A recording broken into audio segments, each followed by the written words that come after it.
Hey everybody, Kyle Sasser here, and it's everybody's favorite time of the month. That's right, real estate market statistics time. These real estate market statistics are for Hillsborough County for March 2025. Now, first off, yes, I did get a little bit taken off the sides here for frequent viewers of the channel. This is definitely a bit different than the last couple years. Yes, I did get a haircut. You're not crazy. Second thing is you can tell we're in a little bit different location here now.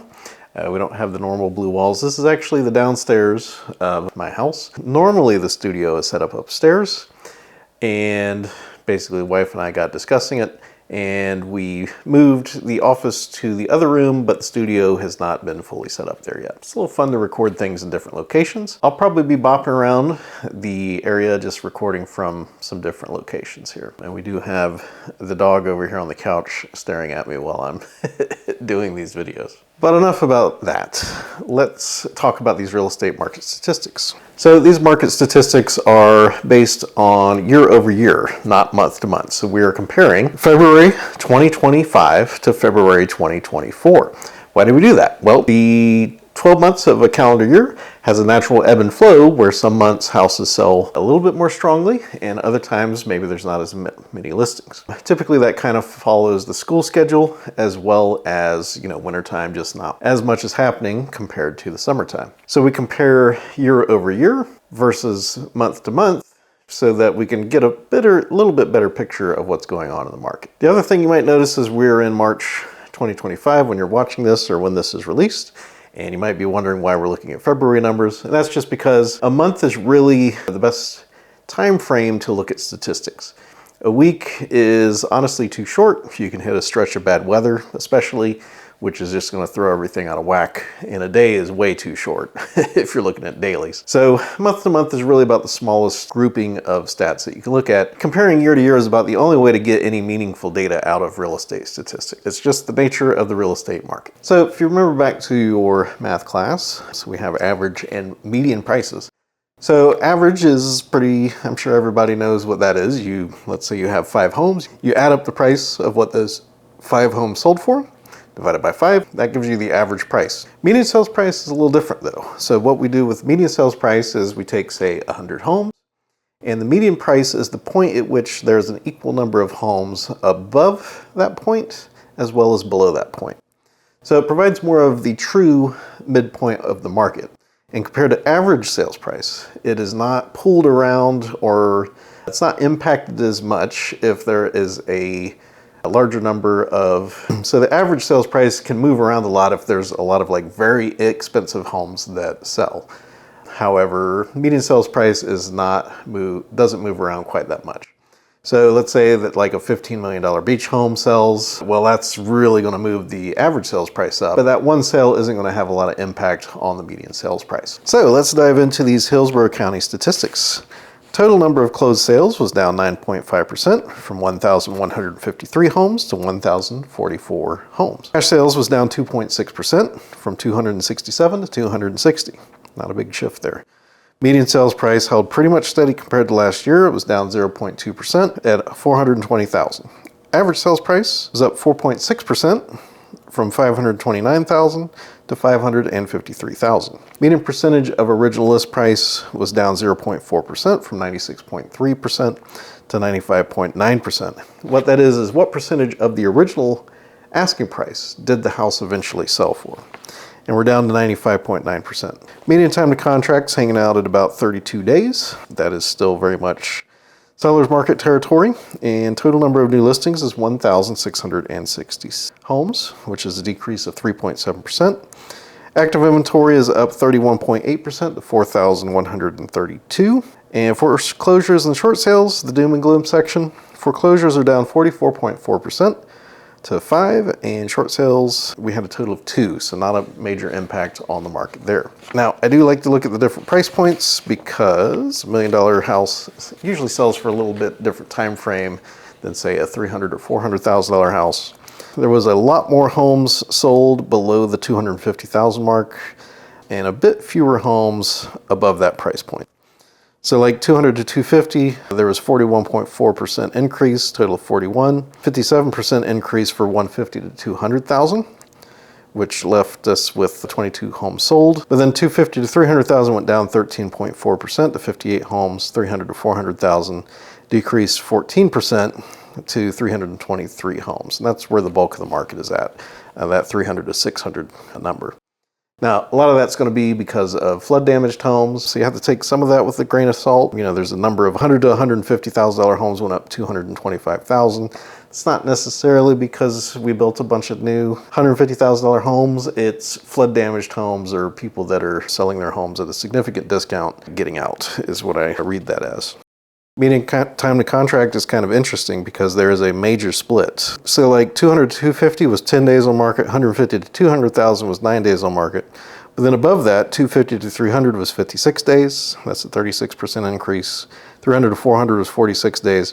So we see that the bulk of the markets of, you know, not flood damaged, not discounted homes are in kind of that 40 to 50 day range. 600 to a million was at 25 days, which is 37.5% quicker. But there is kind of that split in the market now. So you have the flood damaged homes and then you have the non-flood damaged homes. Total number of new listings, you know, I like big percentages.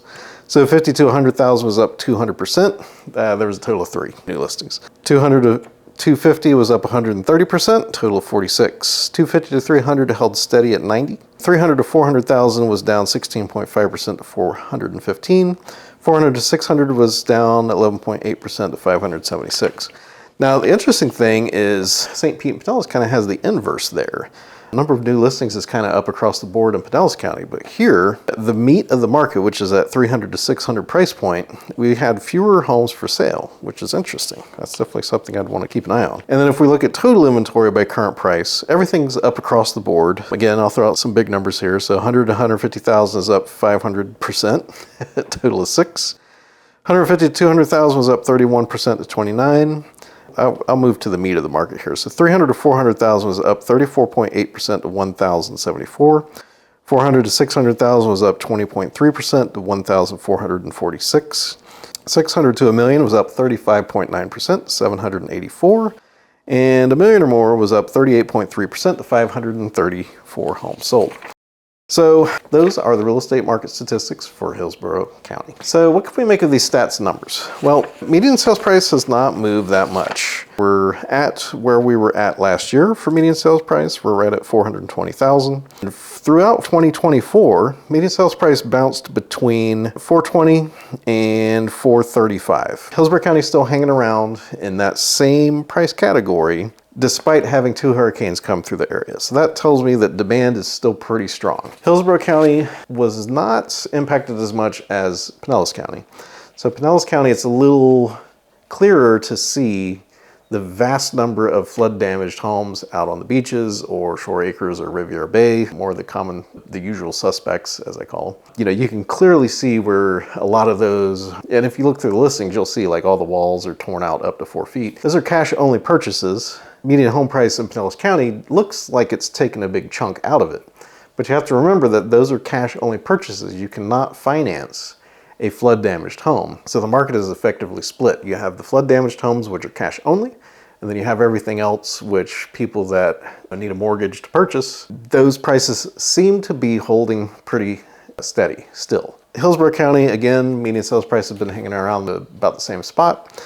Inventory is definitely up. I want to talk about home inventory currently. There's been some news stories out there that inventory is like crazy high. There's big percentages, you know, there's 4 times as many homes for sale. Those news stories are basically something that is technically true, but it's missing a key context that you have to understand. So real estate is not just one metric. It's a machine, right? So there's all these sorts of inputs and outputs that are going in. So it's like, well, if inventory is high, that doesn't really matter that much if you're still selling a large number of homes, because that means that it basically, if everything that's going up for sale sells within 30 days, home prices are going up because the demand is too high. What you want to see if you're looking for prices to level off and then decline is you need a long-term mismatch of inventory and demand, which we do technically currently have, but I have to point out that the news stories that say that inventory is up are usually comparing it to 2022, which is ridiculous. It was ridiculously low in 2022. It is comparing it to a market that was entirely unsustainable and exceptional. 2021 and 2022 were not normal market conditions, and you cannot compare regular market conditions to crazy pants time.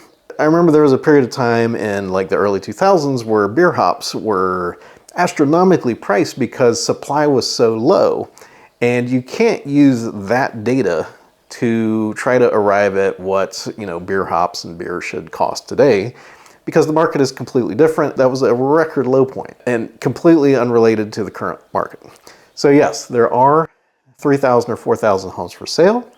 That is effectively back to 2018, 2019 levels of inventory. And if you don't believe me, you can go look in this report, because it goes, even though I only do year comparisons, there are numbers all the way back to 2021 here. So you can see where those low points are. And then, you know, my spreadsheet data goes all the way back to 2003 or 4, depending upon the MLS. So we do have a lot more homes for sale, but we're really back to like 2018-ish inventory levels, which was still very much a seller's market. The inputs matter. So now we do have this mismatch of, you know, demand is relatively low, but we do have a large amount of inventory. And if that persists long enough, or if inventory grows enough, and this is the important part, for a lengthy amount of time, meaning usually 6, 8, 12 months, if you have that supply-demand mismatch, then prices will come down as all the people that have those homes for sale learn that buyers are not interested in the house at that price, and then they start reducing the price to, you know, to get a buyer to buy the house. But again, the important part of that is the mismatch for a very long length of time. It's human nature, because sellers do not want to sell their house for less than they could have sold it for, you know, 2 or 3 months ago. It's just human nature. So it takes time for that to happen. Market-wise, there are sections of Florida that have had that mismatch for long enough that significant declines have been seen. Not in the Tampa Bay area though, currently. Tampa Bay, so far as I can tell, is still holding pretty strongly despite 2 hurricanes coming through the area last year. So thank you so much for tuning in for these real estate market stats for the Tampa Bay area. I would love to help you out if you're looking for your own great place in the Tampa Bay area. My name is Kyle Sasser. You can reach me at 727-300-2111, or there will be a link to my calendar down below where you can schedule a call at the time that works best for you. Again, I do these statistics every month. Feel free to subscribe, or you can sign up for these statistics. If you would like your own copy of these statistics, you can get them at the link to our website is down below, where you can get a PDF copy of these each and every month. Other than that, I would love to help you out with your home in the Tampa Bay area, either selling one or finding one. Thank you so much for tuning in. My name is Kyle Sasser, and I'll talk to you soon.